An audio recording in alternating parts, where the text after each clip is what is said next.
কিন্তু আমার মনে পড়ছে আজ থেকে 2 বছর আগে তুমি বললে যে আমার চুল কাটিং নিয়ে কানে দুল পরি, কিন্তু আজ থেকে 2 বছর আগে যখন আমি ছোট ছিলাম তখন পল্লিগ্রাম টিভিতে কি ভিডিও আপলোড হতো, অনেক সুন্দর সুন্দর ভিডিও আপলোড হতো, যে ভিডিও দেখে আমি নিজে পর্যন্ত হাসতাম নিজে ভিডিও দেখে। আর এখনকার ভিডিও কিরকম হচ্ছে আমি বলবো না, সেটা পাবলিকই বলবে এখনকার ভিডিও কেমন হচ্ছে। হ্যালো বন্ধুরা, আপনারা সবাই কেমন আছেন?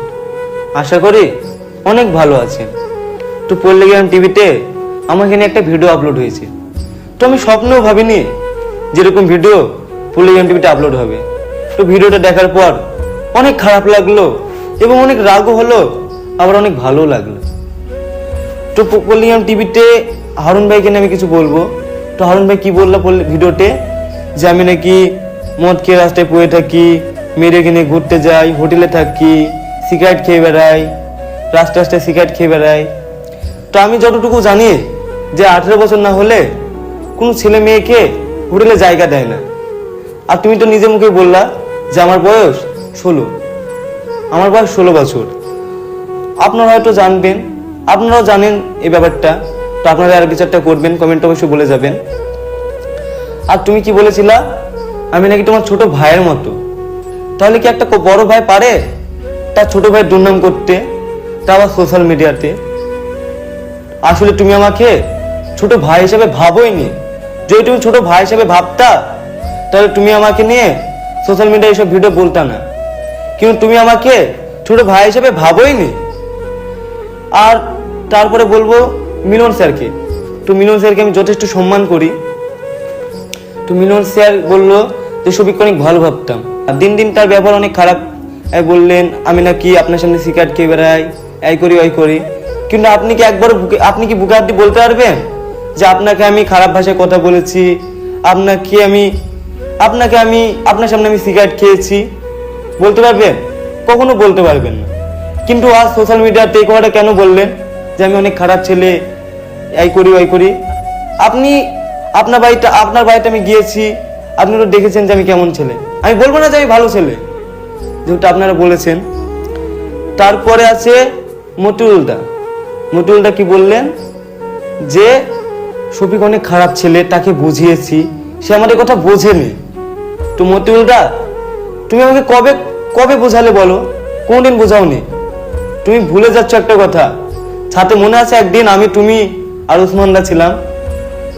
আমি তো ফোনের স্ক্রিন আর তোমরা ব্যাটারি। কি বলেছিলাম? তোমরা ব্যাটারি, কেউ বলেছিলাম। আমি ভিডিওটা দেখলাম। তো যখন আসলে তুমি আমাকে কখনো বুঝাওনি। আসলে তুমি আমাকে কখনো বুঝাওনি।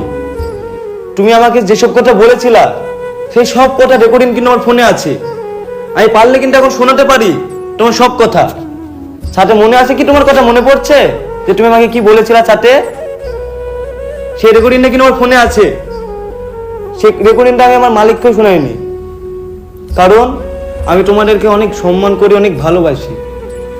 আমি যেদিন পল্লিগ্রাম টিভি থেকে বেরিয়ে এসেছি সেদিন আমি পারতাম পল্লিগ্রাম টিভিকে নিয়ে খারাপ খারাপ ভিডিও করতে, পল্লিগ্রাম টিভি গালাগালি করতে, পল্লিগ্রাম টিভি আমাকে নিজের ইচ্ছা বের করে দিয়েছে, বলতে পারতাম, কিন্তু বলিনি, কারণ আমি নিজে পল্লিগ্রাম টিভি থেকে বেরিয়ে এসেছি। আর তুমি বললে আমাকে বুঝিয়েছো, তুমি আমাকে জীবনেও বোঝাওনি। আমি এখন যদি মন চাই রেকর্ডিংটা আমি এখন পাবলিকের সামনে নাচতে পারবো, কিন্তু নাচবো না, কারণ আমি চাইনি তোমাদের ক্ষতি হোক। তো যাই হোক, তো বন্ধুরা, তোমরা তো পল্লিগ্রাম টিভি ভিডিও দেখলে, যেখানে পল্লিগ্রাম টিভির মালিক আমাকে বলছে, রবি মামা, যে তুমি যেখানে আছো অনেক ভালো থাকো এবং যার সাথে ভিডিও করছো অনেক সুন্দর করে ভিডিও করো, আমি তোমার জন্য দোয়া করব। তো বিশ্বাস করবে কি আমি জানি না, কিন্তু এই কথা শোনার পর সত্যি কথা বলছি, আমি অনেক খুশি হয়েছি। আর আমিও পল্লিগ্রাম টিভির জন্য একটা কথাই বলবো, যে তোমরাও অনেক দূর এগিয়ে যাও, সুন্দর সুন্দর ভিডিও করো। আর হারুন ভাই আর রবি মামা, তোমাকে আমি একটা কথাই বলবো, যে তোমরা তোমাদের মতন কাজ করো সুন্দর করে, আর আমাকে আমার মতন ছেড়ে দাও। কিন্তু আমি একটা জিনিস বুঝতে পারছি না, আমি চ্যানেল খুললে আমার চ্যানেলে কে স্ট্রাইক মারছে আমার চ্যানেলে, আমি এখনো কিন্তু বুঝতে পারছি না। এবং বুঝতে পারলেও তার নামটা আমি সোশ্যাল মিডিয়ায় বলবো না।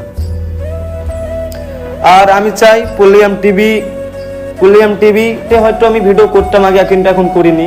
কিন্তু যখন পল্লিয়াম টিভিতে ভিডিও করতাম তখন আমাকে নিয়ে কেউ খারাপ কথা বলেনি। আজ পল্লিয়াম টিভি থেকে বেরিয়ে এসেছি, তখন আমাকে নিয়ে খারাপ কথা বলছে। তো আমি অত কিছু বলবো না, আর শুধু আমি এটাই বলবো যে পল্লিয়াম টিভি যেভাবে ভিডিও বানাচ্ছে সেভাবে ভিডিও বানাক এবং অনেক দূর এগিয়ে যাক। আর একটা কথা কি বলেছিল যে শফিক অনেক খারাপ ছেলে, আর কি একটা জিনিস বলেছিল, হ্যাঁ শফিক এর সাথে ওই করে বেড়ায়, ওর সাথে ওই করে বেড়ায় এই বলেছিলে। কিন্তু আমার মনে পড়ছে আজ থেকে 2 বছর আগে আর তুমি বললা যে আমার চুল কাটিং নিয়ে, কানে দুল পরি, কিন্তু আজ থেকে 2 বছর আগে যখন আমি ছোট ছিলাম তখন পল্লিগ্রাম টিভিতে কি ভিডিও আপলোড হতো, অনেক সুন্দর সুন্দর ভিডিও আপলোড হতো, যে ভিডিও দেখে আমি নিজে পর্যন্ত হাসতাম নিজে ভিডিও দেখে। আর এখনকার ভিডিও কিরকম হচ্ছে আমি বলবো না, সেটা পাবলিকই বলবে এখনকার ভিডিও কেমন হচ্ছে। আগেকার ভিডিও অনেক ফানি হতো, আর এখনকার ভিডিও প্রেম ভালোবাসা এরকম টাইপের ভিডিও হচ্ছে। সেটা দর্শক কমেন্টে বলবে যে পল্লিগ্রাম টিভির ভিডিও এখন কেমন হচ্ছে আর আগে কেমন হতো। কিন্তু আমি আজ পর্যন্ত সোশ্যাল মিডিয়ায় জীবনও বলিনি যে পল্লিগ্রাম টিভি আমার জন্য চলে, আমি বড় নায়ক হয়ে গেছি, জীবনও বলিনি। কিন্তু আজ ভিডিওতে শুনতে হলো আমাকে হারুন ভাইয়ের মুখে, যে কিনা আমাকে ভাইয়ের মতন দেখে। সে কি বলছে যে শফিক বিশাল বড় অ্যাক্টর হয়ে গেছে, অ্যাটিটিউড দেখায় এই বললো। কিন্তু আমি আজ পর্যন্ত কোনো সোশ্যাল মিডিয়ায় বা কাউকে বলিনি যে আমি অনেক বড় নায়ক, পল্লিগ্রাম টিভি আমাকে নিয়ে চলে। কেউ বলতে পারবে না যে আমি এই কথা বলেছি। আর এই কথা যদি কেউ বলতে পারে আমি ভিডিও করবো না, জীবনে ভিডিও করবো না, এই কথা যদি কেউ বলতে পারে। আমি আগে যেমন ছিলাম এখন তেমনই আছি, সাধারণভাবে চলাফেরা করি, যেখানে ইচ্ছে করে ঘুরে বেড়াই। কারণ যেহেতু আমি এখন পল্লিগ্রাম টিভিতে ভিডিও করিনি, আগে করতাম অনেক কারণ ছিল, সে কারণটা বলবো না আমি আপনাদের সামনে কি এর জন্য বেরিয়েছি। কারণ বললে আমি তো তাদের মতন হয়ে যাব না, কারণ আমি তাদেরকে ভালোবাসি, তাদের আমি চাইনি যে তাদের ক্ষতি হোক, আর তারাও চায় না যে আমার ক্ষতি হোক। তো আমি বলবো যে পল্লিগ্রাম টিভি অনেক দূর এগিয়ে যাক এবং অনেক ভালো থাকুক। আর পল্লিগ্রাম টিভির যে মালিক সেটা বললই যে আমি অনেক ভালো থাকি, দোয়া করবে। তো যাই হোক, তো আপনারা এই ভিডিওটা দেখে আপনাদের মনে যেরকম মনে হবে সেটা আমাকে কমেন্টে জানাবেন। আর আপনারা সবাই ভালো থাকবেন, সুস্থ থাকবেন। টাটা।